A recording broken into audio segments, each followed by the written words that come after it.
Welcome to the Mixed Movement, where we speak candidly about the uncommon commonalities that people of mixed race face in our world today. Here, we listen, share, learn, and acknowledge that through our stories, we are all connected. We are your hosts, Nate, Chris, and Rachael Go. Welcome to the show. Hello, everyone, and welcome to today's show. Today, we have a really unique episode for you. This was all Christine's idea. I'm giving her full credit. Give credit where credit is due, right? We each have taken some time, a few moments, to record our fears that we've dealt with or navigated our entire lives. And it's kind of a little insight into our thoughts and what we've had to deal with and overcome. But we did it a little bit differently this time, and instead of a group recording, we each have recorded our segment separately. So today you get to listen to each of us individually. And I think my favorite part about this is that the three of us don't know what the others were talking about, and we won't until it's been released. So enjoy the show. Please be sure to let us know what you think at the end of the episode. Either find us on our website and shoot us an email, or feel free to send us a message via Instagram or TikTok or Facebook and let us know what you think of the episode. Let us know if you have any questions or feedback. We always want to hear back from you. And that about sums it up. Let's get started. Enjoy the show.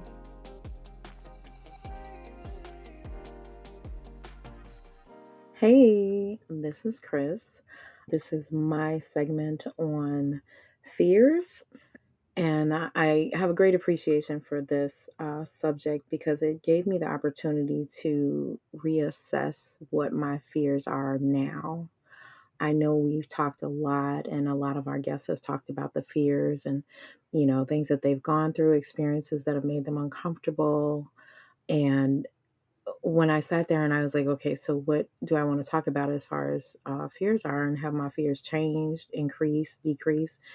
And I realized that I have different fears now than I used to have because I learned how to respond to some of my fears I had when I was younger. So I guess I could start off by telling you that my biggest fears right now are for those who are around me, close to me, those that I love and that love me, and them coming across the kind of prejudice that we're used to dealing with. They're not used to dealing with it.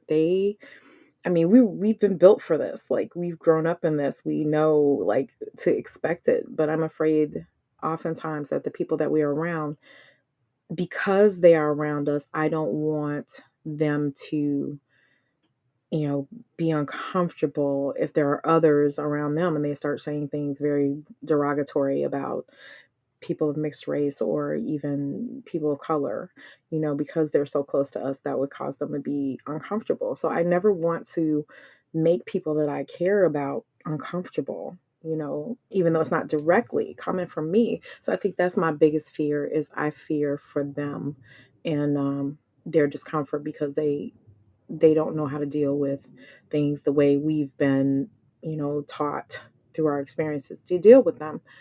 My mother was adopted, and as I spoke before in our previous recordings, that when her adoptive parents found out that she was pregnant with me and that my father was black, they disowned her.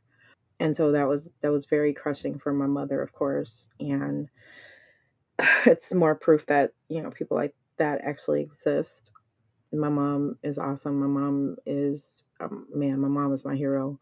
I do remember, the times that she would sneak to see her adoptive mother, and it was always on Christmas Eve, and it was always at Yorktown Mall. And just to reiterate what happened, she would take me with her all the time. So it came a point to where she met with her Christmas Eve, and I was with her, and she never acknowledged my existence whenever they met. But she told my mother that I was getting too old to come with her anymore. when she came to see her. And my mother told her, well, I guess this is the last time we're going to see each other then.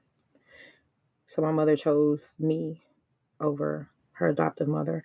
That was huge to me, and I'll never forget that. But it really hurt my mom. And I remember even back then, as young as I was, it really hurt her. And I saw how it affected her. And just the thought of anyone else having to go through something similar to that, it's scary. That's my biggest fear because it's unfair. Um, and I don't want to be the reason. Now, if we're talking about fears, I think that it makes sense for me to kind of tell you how I deal with any fears that I do have outside of what I just spoke about, which is my biggest fear. These are not my biggest fears, but I mean they're still relevant because I still have those concerns.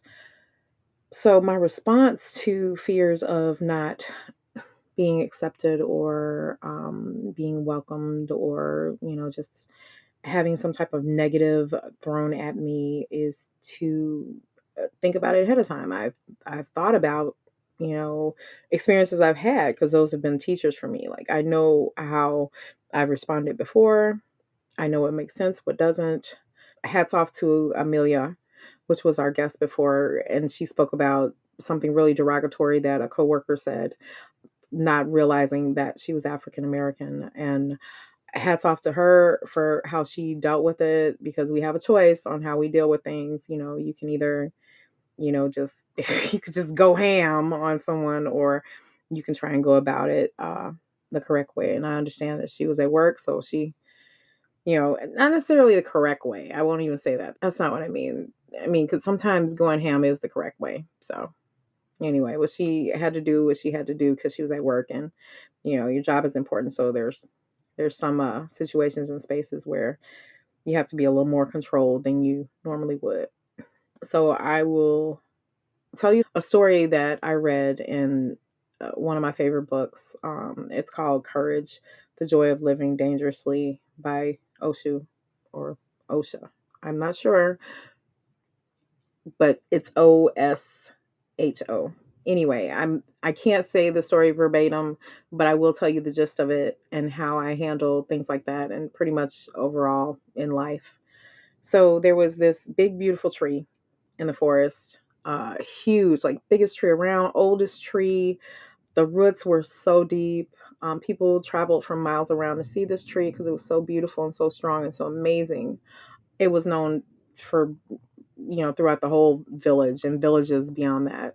So one day a storm came, a really strong storm. It did so much damage. And the village people, after the storm was over, they went to check on the tree, and the tree had fallen. This was upsetting to them because this is like a symbol of, oh my gosh, strength. Of course, it's a symbol of strength. And then it fallen. But what they realized is all around the big, strong tree was grass. So when you think about grass, the roots don't go very deep.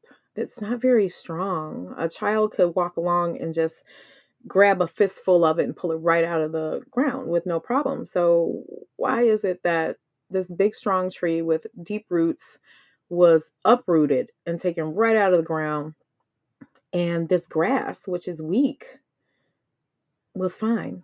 It wasn't touched. Well, it's because the tree fought against the storm and the grass did not. The grass went with the flow. The storm and the winds go one way. Guess what? The grass went that way. It just kind of let be whatever was going to be, and it was fine.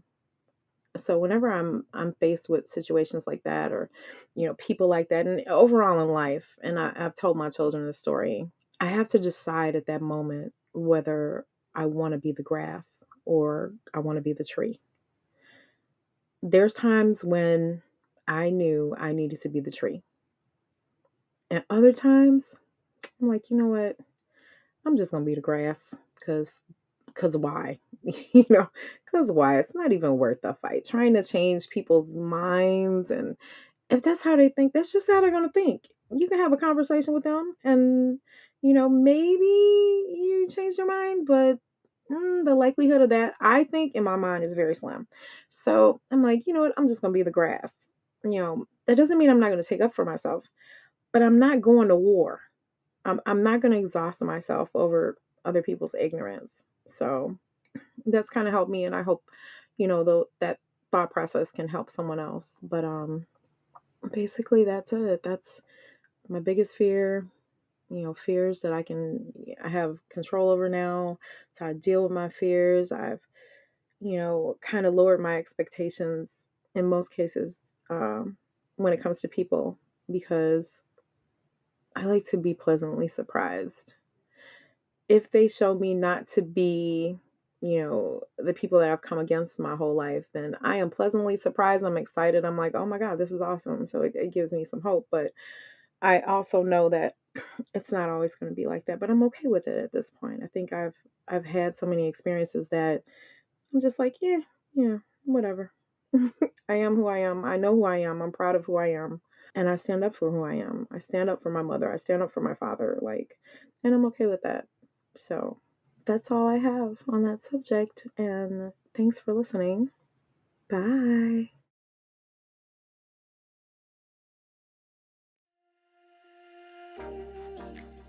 Hi, I'm Rachael Go.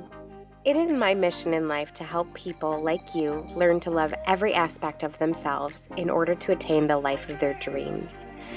If you are ready to live a life free of fears and land that dream job, or go travel the world, or whatever your dreams may be, message me at coachrachelgo@gmail.com. That's CoachRachelGo@gmail.com. Or find me on Instagram at Live Empowered Now. There is nothing more powerful than loving the person you see in the mirror every day, because courage starts within.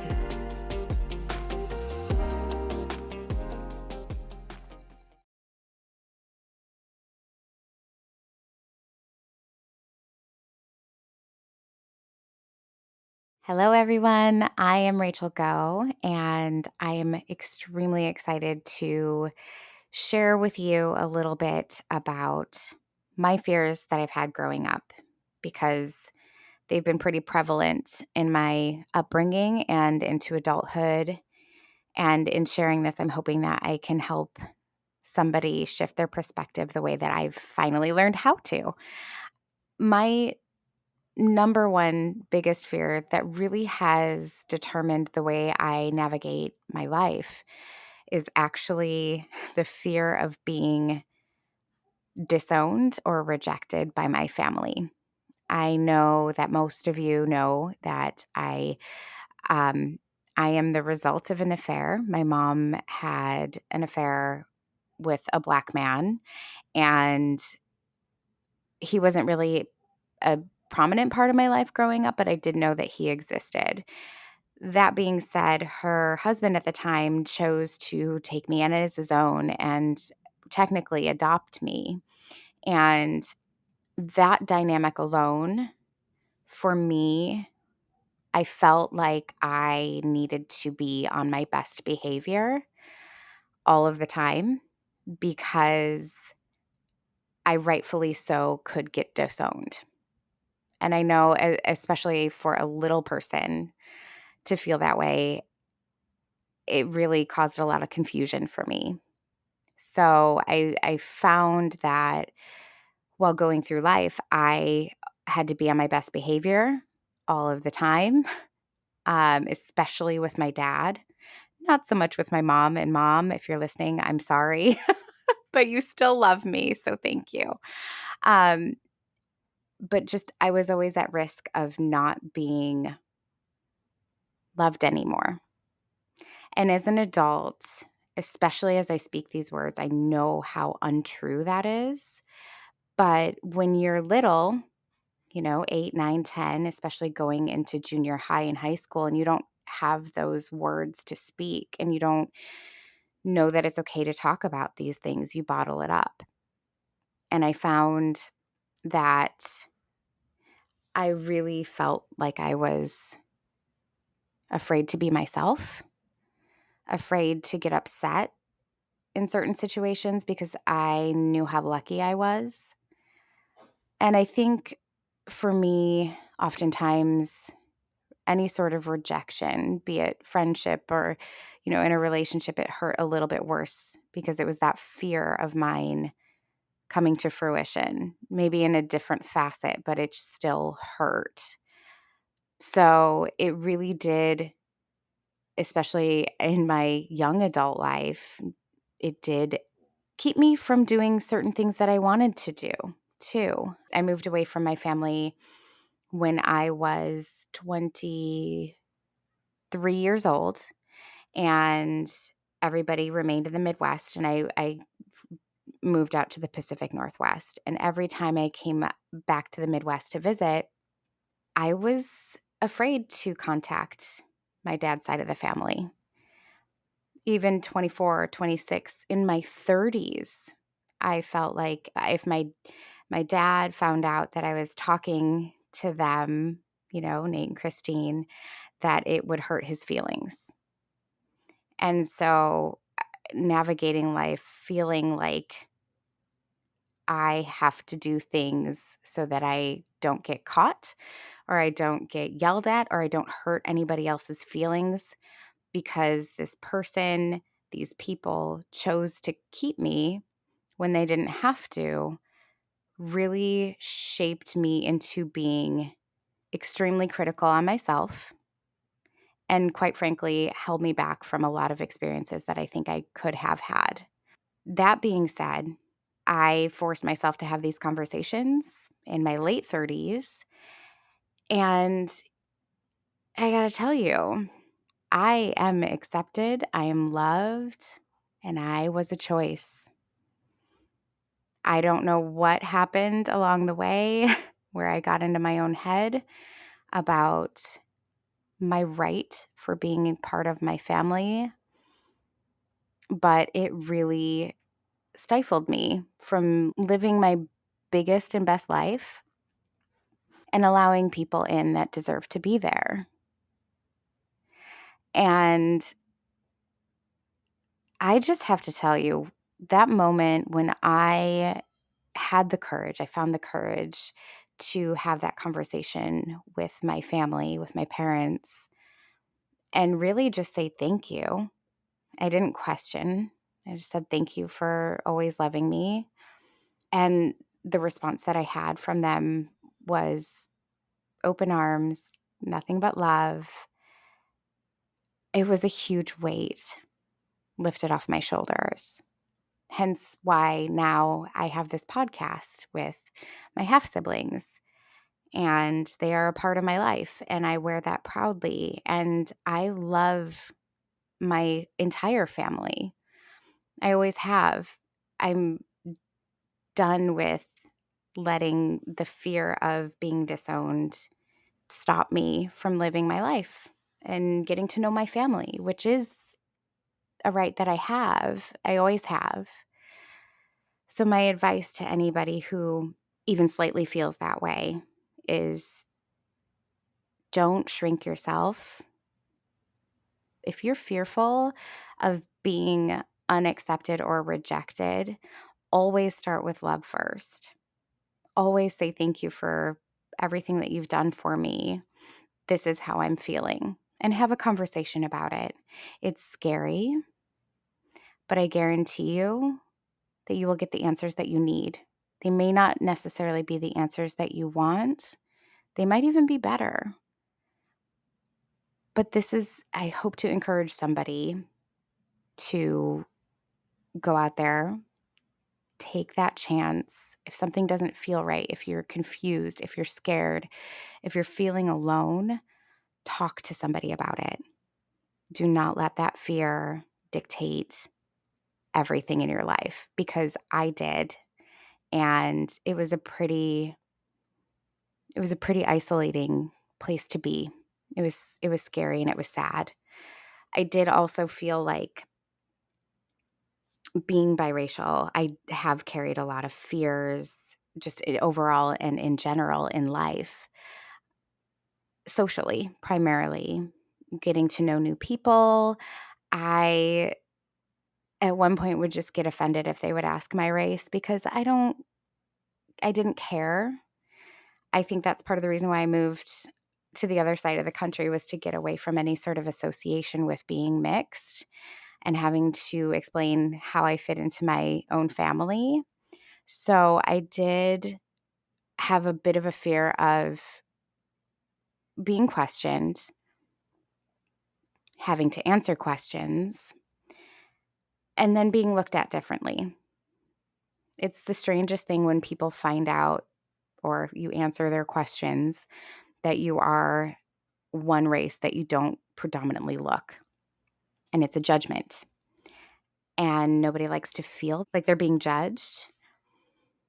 But I have learned to actually really love it because I feel like when people learn my races, they might have that initial preconceived idea of what I should be or how I should act. And then they realize, oh, she's not X, Y, and Z. And then they get kind of confused. And quite frankly, I thrive on that. I am the type of person that really loves to prove people wrong in a very polite way. I feel like I'm Southern. Um, I feel like it is always the best when you can inadvertently teach somebody that not everybody should be put into whatever box they think that they should belong. When you can teach somebody that you are smarter or stronger or more independent than what they think you should be, damn, it's such a good feeling.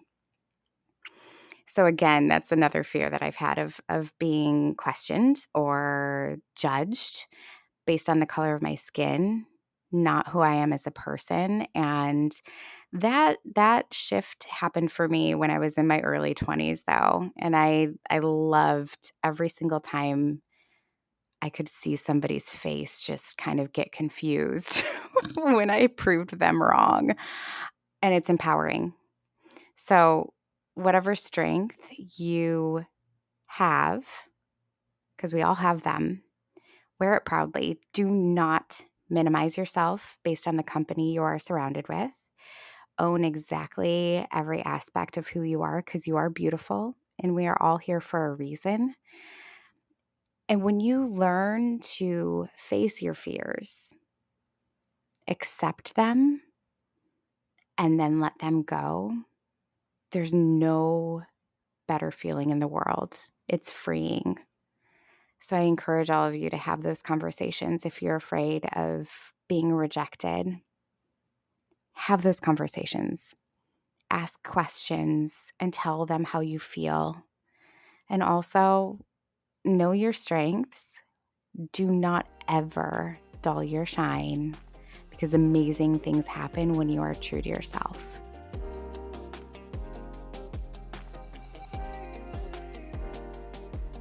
What I think about when I hear the word fear, and I'll just be honest, tell you what's on my head, what's on my heart, what comes to mind as a man. I think about a lot of the ways a man is supposed to behave, the way society thinks a man is supposed to behave, the way I was raised, being a man, what a man is supposed to look like. You don't show emotion. You do not cry. The only time that it is okay to cry, basically, is if you broke your leg, you broke your arm, something physically happened to you. I had good parents. Like my mom was very open and loving, and my dad was there and he supported us and he was there. He didn't sit there and say I love you and but we knew he loved us. I mean, he did. He showed it. He worked, he provided. He's when he was home, he spent time with us. Even though he didn't say the words, we were loved by him. So that was good. But it was basically just all your friends, everyone around you, everything you see that kind of reinforced that whole being a man is not crying, not showing emotion, being tough. And here's the crazy thing too is even when you did break a leg or get a big gash or cut your head open, whatever it was like, yeah, you can cry for a minute, but then you suck it up and you push forward. And that was just there for shit my whole life. So the reason I'm talking about this is like I wouldn't basically I had an issue years ago. I mean, 6 7 years ago. I went through something traumatic emotionally, and I did not know how to handle it. I wanted to cry, but being taught not to cry, you don't. You shove it down, and then you get to a place where you just can't handle it. So you show it in anger. It's got to come out somehow. So you punch things, you kick things. There's just a lot of damage that you do because you don't know how to show it in a healthy way, to express your emotions in a healthy way. So I went through a breakdown. I got to a place, very bad place. I was stuck, felt alone, and then I had a night where I just sat and said, "All right, this is it.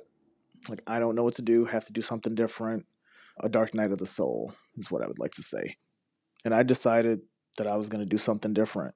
I couldn't look to other people for love, is what I thought, really. So I made this promise to myself to love myself. If I was someone who loved me, how would I treat me?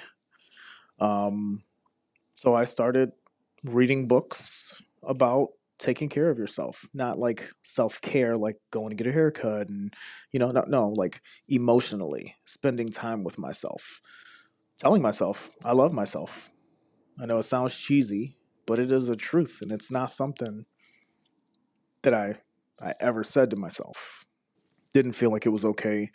Didn't let anyone know that I was doing that, but I started to feel a little different. There was a shift that happened, and it didn't happen right away.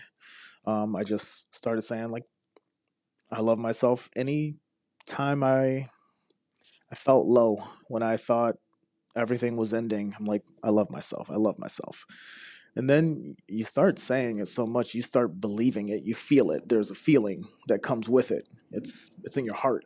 It opens a little bit, and that was just the start of all of this work that I've been leaning into and have been so passionate about for many years.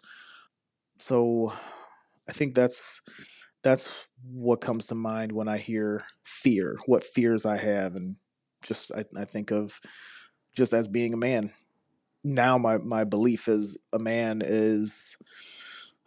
that does show emotion, that does work hard, does all the things. He does push through. But there's a balance in there between the masculine and the feminine, is the way I see it. And a man can hold both. A woman can hold both. The way I see it is why not?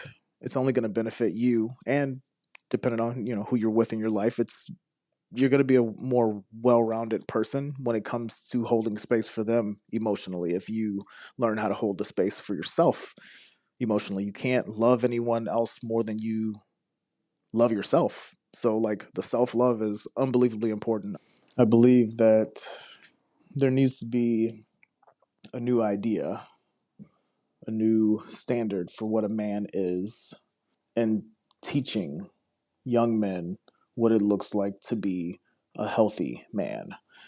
Like I said, my fear is that lots of young men will never learn this and never express how they feel in a healthy way at all. I see it with lots of young people I know. I mean, I have two young men, my kids, and I try my best to explain everything to them, express all my feelings in a healthy way, and so that they will do the same. And I can see the pushback from them on this because of what their their peers say. I mean, and what they see and what they hear from anyone and everyone. It goes against all of it. But the one thing that I do notice, and I'm trying to get them to notice, is that those people who are telling them not to express those feelings are hurting themselves. They're hurting. They are the ones that are hurting. And I just don't want that. So my big fear is that people just won't express the way they feel in a healthy way, and it'll do more damage with isolation. I mean, they'll isolate themselves. They'll become depressed, shut down, and it can get worse and worse. I mean, I've heard of it, I've seen it, and that's my big fear, is that I just don't want anyone, men or women, to shove everything down. There needs to be some people to guide, to show how to express it all in a healthy way. It's just going to benefit them and everyone around them their entire life. My hope is that everyone feels comfortable enough to really express how they're feeling. If someone hurt their feelings, to say, hey, what you just said hurt my feelings. And that person or whoever it is, whatever the situation is that person can just listen without judgment and accept. That's where we need to be, I think. So there's a lot of fear around being judged and not accepted. So if people can work on that, and there's ways to do it. There's lots of ways to do it. There's tons of self-help. There's all kinds of videos. There's everything. It's just don't try and reinvent the wheel. Someone has done this before, and there's plenty of resources out there to lean into it. I'm an open book. Anyone that wants to ask me any kind of question about anything. I don't know everything, but what I do know, I'll share, and I hope it's beneficial.